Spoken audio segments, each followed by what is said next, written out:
জাহেল আলভি, যখন আপনি শুটিং সেটে আসলেন সকালবেলা আপনার রক্ষিতা তিথিকে নিয়ে রুম লক করে ফেললেন।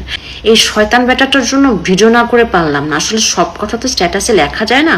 সে অ্যাক্টিং করে ভিডিওতে কি বলছে যে বাইরের লোক ট্রিগার করছে দেখে আমার সংসারে অশান্তি হয়েছে, আমার বউটা সুইসাইড করছে।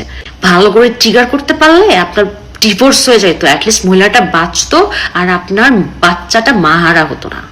কেন ভুলে গেছেন?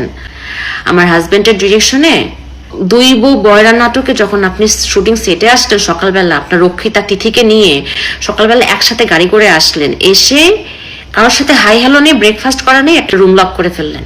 রুম লক করে আপনার রুমের সামনে প্রোডাকশন বয় খাবার নিয়ে দাঁড়ায় থাকলো, আপনার রুম খুললেন না কেন ভাইয়া? কি করতেছিলেন?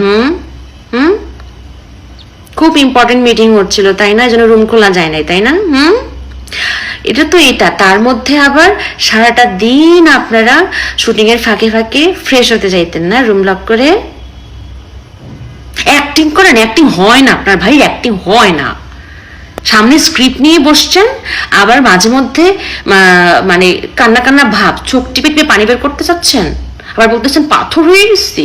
অ্যাক্টিং হচ্ছে না, অ্যাক্টিং আপনার। এগুলো কথা আপনার শুধু এটা না, আরো অনেক কুকর্মের কথা আপনার বউকে যখন বলছিলাম, আপনার বউকে আপনি আর মিশলেন নেই আমাদের সাথে। আর আমরা যেটা গিয়ে বলতে যাই নাই, আপনার বউ কাঁদতে কাঁদতে আমাদের বাসায় আসছিল। ভুলে গেছেন এগুলা? ভুলে গেছেন?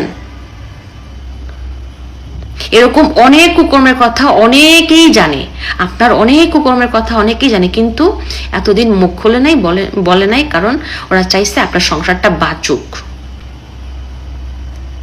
আপনার ডিভোর্স না হোক, কেউ সুইসাইড না করুক। কিন্তু এখন তো আর পানি হাতের ভিতরে নেই, তাই না ভাইয়া? সব দোষ মানুষের, আর আপনি আর আপনার রক্ষিতা তিথি ফেরেশতা, দুধে ধোয়া তুলসী পাতা, তাই না? বেয়াদব লম্পট কোথাকার।